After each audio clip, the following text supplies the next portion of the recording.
En manchette aujourd'hui. Aujourd'hui, c'est la Journée internationale des bénévoles. Bonjour à tous et bienvenue à votre bulletin d'information diffusé sur les ondes de CTRB, votre télévision locale et régionale. Aujourd'hui, 5 décembre 2024, Alain Belle-Humeur au pupitre. C'est la Journée internationale des bénévoles en ce 5 décembre. Des bénévoles qui sont fort importants dans toutes nos communautés, autant au niveau sportif que culturel, au niveau des services offerts aux personnes âgées, personnes handicapées, etc. Bref, ils sont un peu partout et nous permettent d'offrir des services fort importants que parfois on ne pourrait pas se payer et également d'aider, de répondre à des besoins qui sont croissants. On a tenu à rendre hommage à ces bénévoles et pour ce faire, on a invité le maire de l'Île-du-Pas, Alain Goyette, à nous dire un mot au sujet de ces bénévoles si importants. On l'écoute. Dans le cadre de la Journée internationale des bénévoles, il me fait plaisir, au nom du conseil municipal, de nos employés et en mon nom personnel, de remercier nos précieux bénévoles qui ont collaboré à la réalisation de multiples activités au sein de notre petite communauté de 710 habitants. Sans leurs efforts, il nous serait impossible d'arriver à réaliser autant d'activités, que ce soit pour les marchés de Noël, les marchés printaniers, que ce soit pour l'Halloween ou bien pour le spectacle de Noël. Bien, on a besoin de ces gens-là. Je tiens spécialement à remercier Mesdames France Boivin, Julie Bellil, Sylvie Désy, Ghislaine Chrétien, Martine Ferland, Marie Courchain, Nancy Gertin, Marie Gélina, Sylvie Piette, Mélodie Houle, Jacinthe Drainville, Flavie Drainville, Charlène Terrien, Maude Boucher, Francine Gélina, Marie-Claude Barry, Amélie Drainville, Marie-Pierre Aubuchon, Francine Cardin et Mme Anne-Marie Drainville, ainsi que messieurs André Rondeau, Jean-François Coutu, Serge Boucher, Guillaume Rochette, Jean Drainville, Gabriel Moreau, Jacob Moreau, François Drainville, Dominique Moreau, Luc-André Nadeau, Maxime Gould, Jacques-Émile Cardin, Daniel Duchesne et M. Alexandre Salois-Lapointe, sans qui ces activités n'auraient pu être possibles. Un grand merci encore une fois. Un hommage bien mérité aux bénévoles de l'Île-du-Pas, mais aussi à tous ces bénévoles qui œuvrent sur le territoire de la MRC de Dautré. Ils sont nombreux et combien importants. On parle justement d'un organisme qui compte plusieurs bénévoles, le Centre d'action bénévole d'Autré, le CABA. Peut-être aimeriez-vous faire travailler vos neurones avec le groupe de gymnastique de la mémoire. Donc, ce groupe se réunit les mardis de 13h30 à 15h30 à Saint-Cuthbert. Ça débutera le 7 janvier, ça se poursuivra jusqu'au 27 mai 2025. Donc, c'est votre chance, il reste quelques places disponibles, nous dit-on. Premier arrivé, premier servi, c'est gratuit. Pour plus d'informations au sujet du contenu de ce cours, il faut communiquer le plus rapidement possible, soit par courriel ou encore au téléphone, le 450-836-7122, le poste 1703, 450-836-7122, le poste 1703. Donc, ou écrire au CABA. Vous aimeriez peut-être participer à la sortie de groupe du samedi 14 décembre avec une quarantaine de personnes déjà inscrites. Il reste une place, nous dit-on. Donc, il y a une place qui s'est libérée.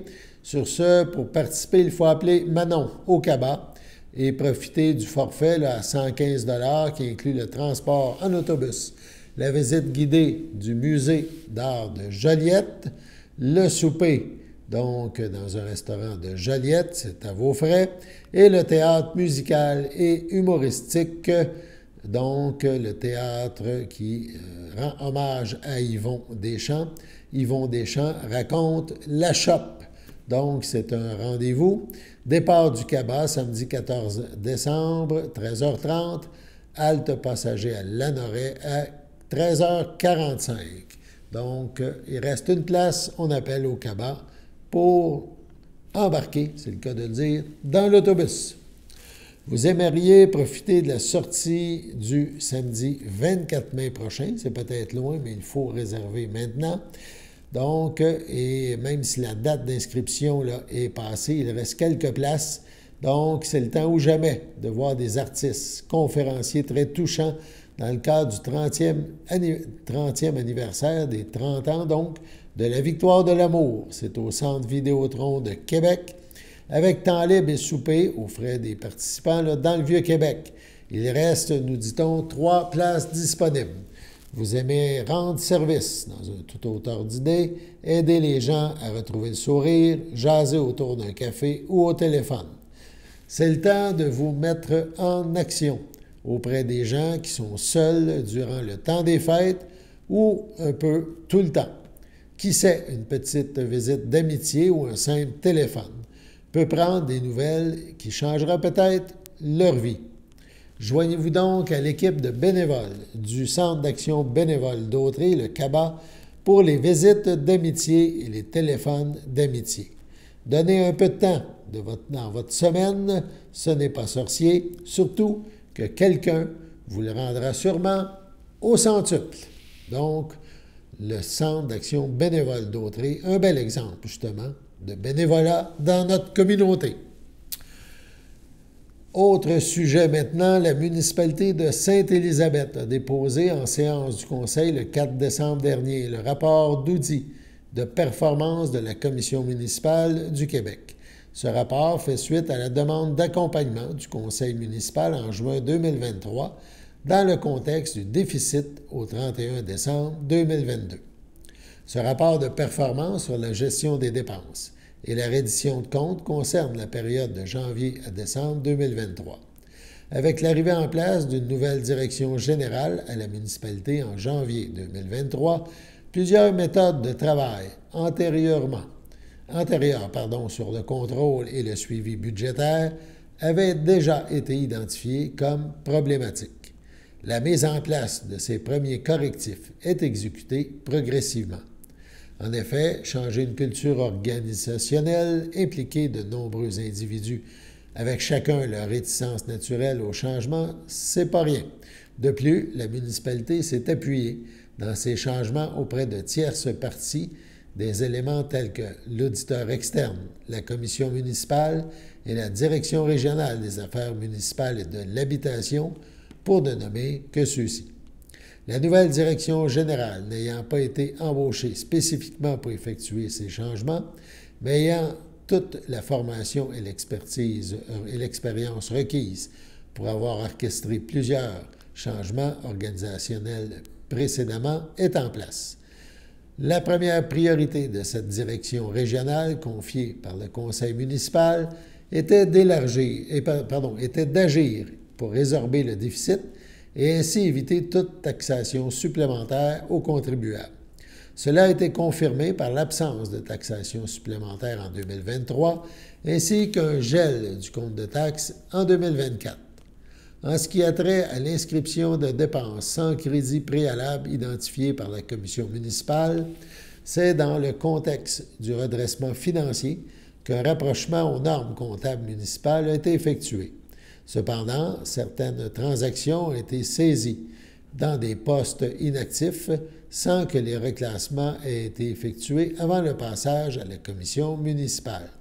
Comme ces comptes étaient autrefois actifs, en 2023, toutes les transactions ont cependant respecté le pouvoir de délégation de par la nature de la dépense.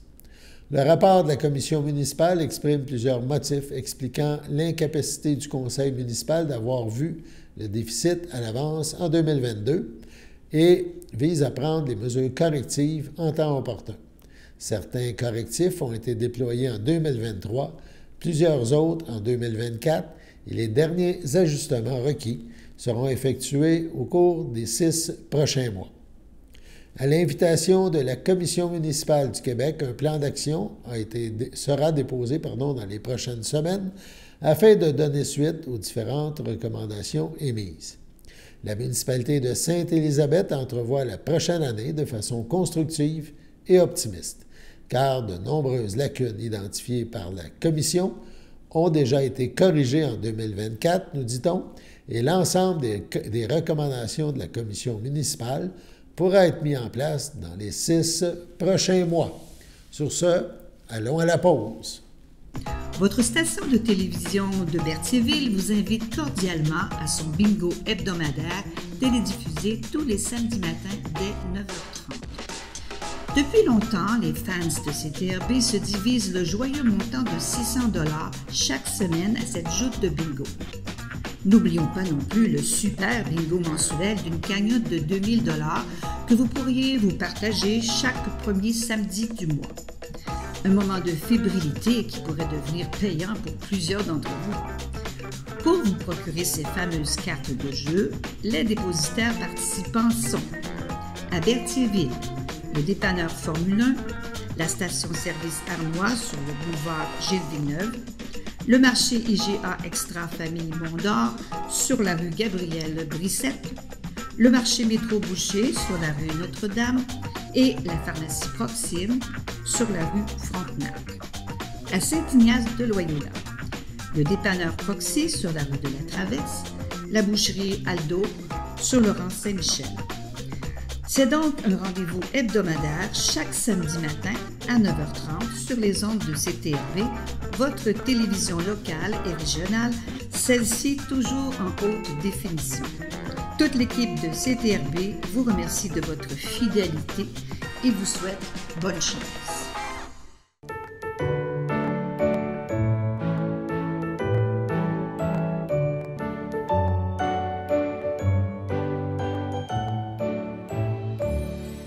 Les anniversaires en ce 5 décembre, le Centre d'action bénévole, la FADOC de l'Île-du-Pas souhaite bonne fête à Carmen Fortier et le Centre d'action bénévole d'Autrey-le-Cabas souhaite bonne fête à Muriel Couture et à Serge Guévremont.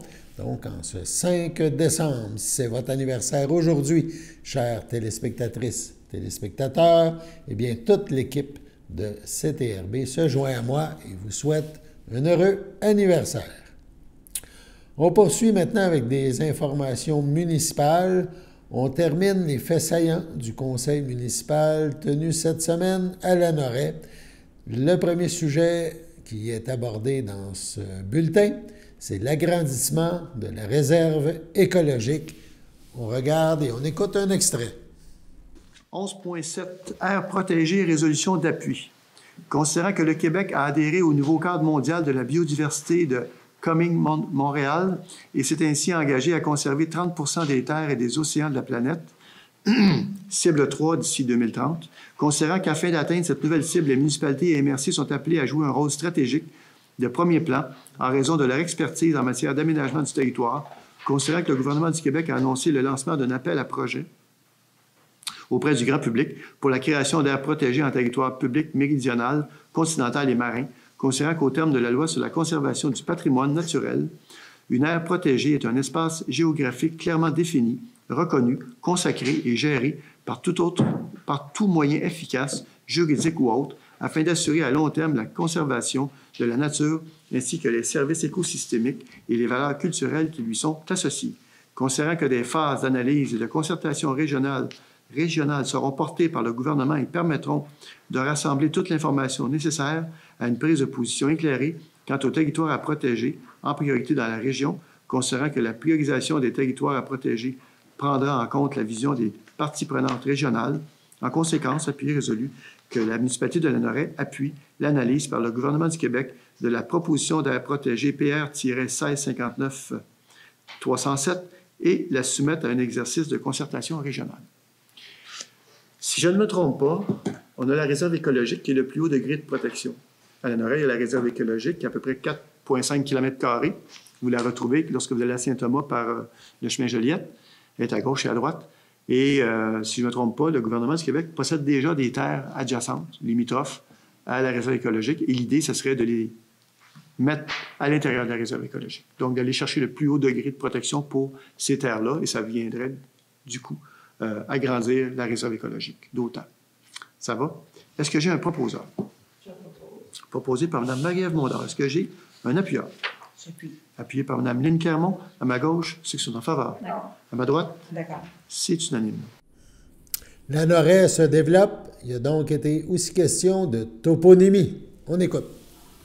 Alors, toponymie. Considérant la résolution 2024-10-394, considérant la nécessité de nommer la voie de circulation à être aménagée sur le lot pocheté 6 646 780, considérant la nécessité de nommer le parc à être aménagé sur le lot 6 458 139, considérant le toponyme Eugène Urgel Piché en l'honneur du premier maire de Lanoret, 1855. 1855. Premier maire de Lanoret. Oui, c'est ça. Considérant les travaux du groupe de travail réunis pour formuler des recommandations au Conseil, considérant les normes et exigences de la Commission de toponymie du Québec, en conséquence, proposé à pied résolu de désigner la voie de communication à être aménagée sur le lot 6 646 780 comme étant la rue Eugène-U-Piché. C'est ça? De désigner le parc à être aménagé sur le lot 6 458 139 comme étant le parc Louis-E Bonaventure, de communiquer sa désignation à la Commission de toponymie du Québec aux fins d'officialisation. On a rapetissé un peu les noms parce que sinon, semble-t-il que sur une carte d'assurance maladie ou permis de conduire, il manque de cases. Alors donc, ça a l'air de rien, mais ce fut tout un débat.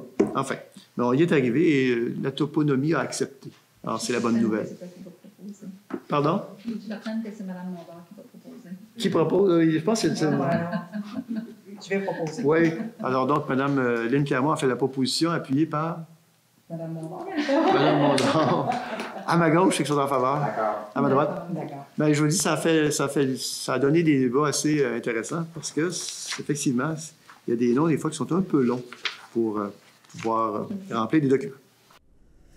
De Lanoret, on se déplace du côté de Saint-Ignace-de-Loyola. Là aussi, lors de la séance du Conseil, quelques points ont retenu notre attention. On a parlé de panneaux d'information pour mieux faire connaître la biosphère du lac Saint-Pierre. Un extrait. Cette installation de panneaux d'information pour faire connaître la région de la biosphère du lac Saint-Pierre. C'est proposé et appuyé que la municipalité de Saint-Ignace-de-Loyola autorise le comité ZIP à utiliser le Paxage Giroux situé près de l'aire d'attente des quais du traversier pour faire l'installation de ces panneaux d'information. C'est la ZIP qui nous demande ça, on n'est pas contre parce que vu qu'ils vont installer ça là, il y a beaucoup de monde qui passe là, parce que ceux qui veulent aller voir, ils vont savoir qu'est-ce qu'on est ici pour la ZIP du lac Saint-Pierre, surtout les pourvoiries, et ainsi de suite. Donc, on prendrait un proposeur, M. Louis-Charles Guertin, M. Gilles Courchain, à ma gauche. D'accord. À ma droite. D'accord. Il a aussi été question de tenir compte des personnes handicapées dans les plans de mesures d'urgence de la municipalité. Un autre extrait. 8. Directive de prise en compte des besoins des personnes handicapées dans les mesures d'urgence en cas d'évacuation. Il est proposé et appuyé que la municipalité de Saint-Ignace-de-Loyola tienne compte des besoins des personnes handicapées dans sa planification des mesures d'urgence, éventuellement en collaboration avec la MRC de Dautrey afin d'assurer leur sécurité en cas d'évacuation. Ça, c'est notre chose de mesures d'urgence. Je sais que la MRC, on a un pompier qui s'occupe de ça. Les mesures d'urgence, il fait toutes les municipalités, il regarde tout ce qu'on a comme dans nos choses pour nos mesures d'urgence. Puis il va rajouter ça pour les handicapés, qu'est-ce qu'on devrait faire nous autres ici. Donc, ça prendrait un proposeur. Mme Evelyne Latour, M. Pierre-Luc Guertin, à ma droite. D'accord. À ma gauche. D'accord. Projet important à Saint-Ignace-de-Loyola, le futur hôtel de ville. Il a été question des projets de rénovation. Autre extrait. 14. Adjudication du contrat rénovation du futur hôtel de ville. Suite à l'ouverture des soumissions, du mercredi 20 décembre 2024 à 11h, 6 compagnies ont déposé des soumissions conformes à ce qui était demandé au devis. Les soumissions déposées sont les suivantes. Pinard Rousseau Construction, 168 407. Les entreprises Baillargeon et Coulombe, 172 026 et 22. C. Lebeau et Fils Incorporé, 228 246 et 7 sous. 9262-0400 Québec Inc., les entreprises Constructo, 242 420 et 19. Les entreprises Philippe Denis Incorporé, 274 086 et 60. Construction Éric Lompré Incorporé, 350 151 et 7.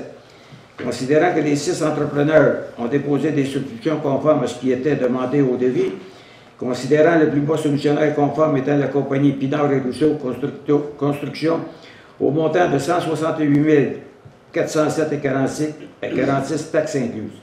Suivant les recommandations de M. Ghislain Lambert ingénieur, il est proposé, appuyé et résolu d'octroyer le contrat à la compagnie Pinard Rousseau Construction au montant de 168 047 et 46. C'est pas juste une petite correction, vous avez parlé du 20 décembre, c'est le 20 novembre.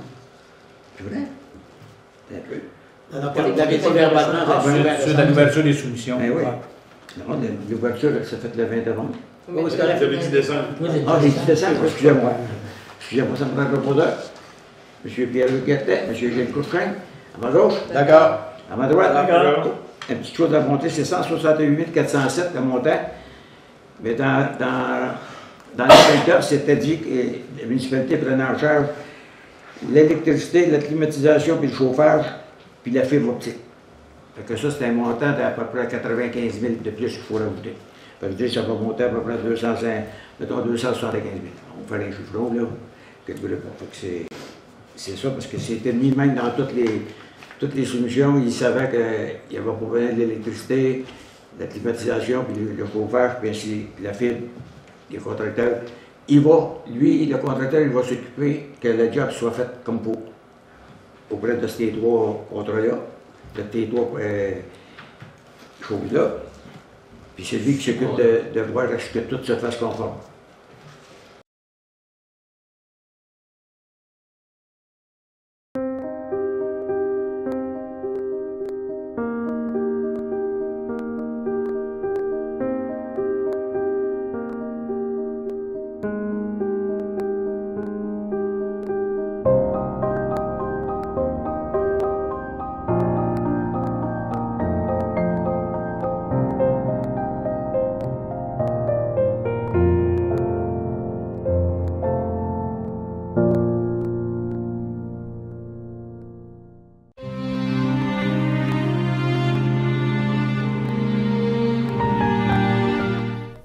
Au CHDL de Saint-Charles-Borromée, le 27 novembre, à 78 ans, est décédée Mme Cécile Ferron, épouse de Gilles Chevalier, demeurant à Saint-Ignace de Loyola.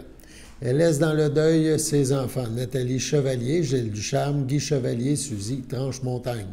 Ses petits-enfants, Mathilde Ducharme, Thomas Ducharme, Ophélie Gagné-Réaume, Antoine Chevalier, Abigail Rondeau, Alexandrine Chevalier, ses frères, sœurs, beaux-frères et belles-sœurs. Paul Ferron, Denise Legault, Robert Ferron, Ginette Belleville, Marcel Ferron, Ginette Larouche. Pierre Ferron, Ghislaine Vincent, Solange Ferron, Feu Michel Lavoie, Luc Ferron, Céline Morin, Lynne Ferron, Jean-Paul Langevin, Jean-Claude Chevalier, Lison Blais, Clairette Chevalier, Feu Claude Bacon, Le Chevalier, son ami de cœur Paul Beaulieu, sa compagne de tous les jours Mia, son filleul Martin Ferron, ainsi que plusieurs neveux, nièces, autres parents et amis. Des dons pour la Fondation de la santé du Nord de la Naudière sont souhaités. Des formulaires sont disponibles au salon. La famille vous accueillera vendredi 6 décembre, 12h30 au complexe funéraire Efterio, 741 rue Notre-Dame à Berthierville. Suivra une liturgie à la chapelle du complexe à 14h30.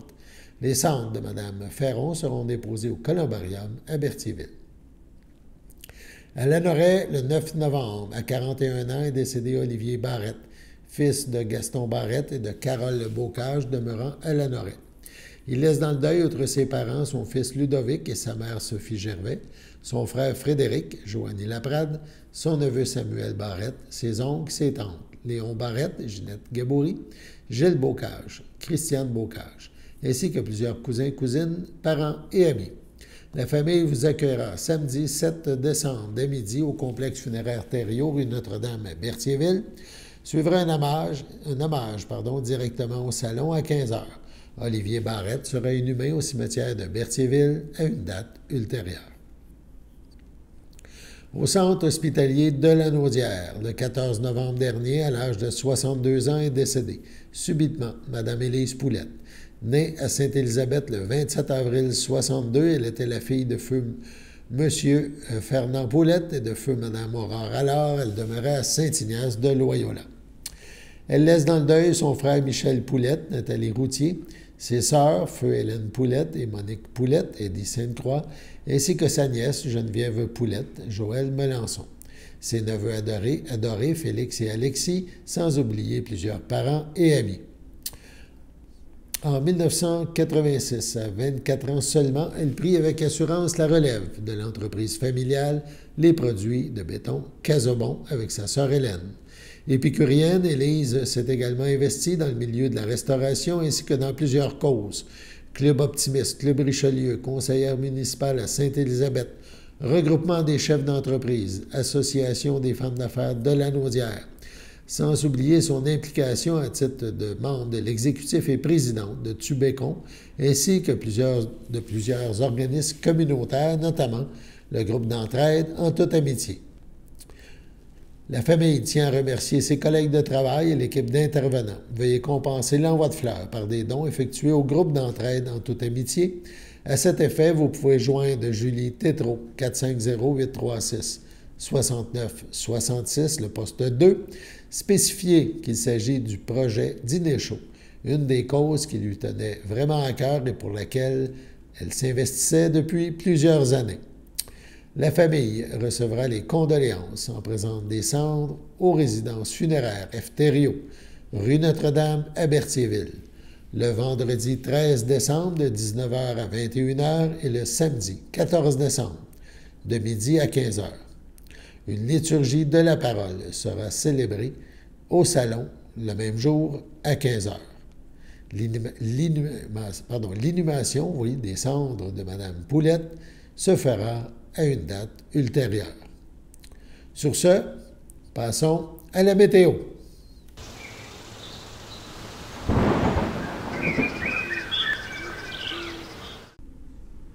Bienvenue à votre météo de cette semaine. Aujourd'hui, jeudi soir, ce sera plutôt nuageux. Température de 0, un temps ressenti de -5. Jeudi nuit, ce sera un ciel variable, une température de -8, un temps ressenti de -17. Vendredi matin, ce sera généralement ensoleillé, une température de -8, un temps ressenti de -16. Vendredi après-midi, ce sera un ciel variable, une température de -6, un temps ressenti de -13. Vendredi soir, ce sera nuageux avec éclaircies, une température de -9, un temps ressenti de -16. Vendredi nuit, ce sera un ciel variable, une température de -13, un temps ressenti de -20. Et voilà, c'était tout pour votre météo. Nous vous avons présenté le bulletin d'information diffusé sur les ondes de CTRB, votre télévision locale et régionale. Merci à toute l'équipe. Merci à vous, chers téléspectateurs, téléspectatrices. Alain Bellemare au pépitre. On se revoit demain.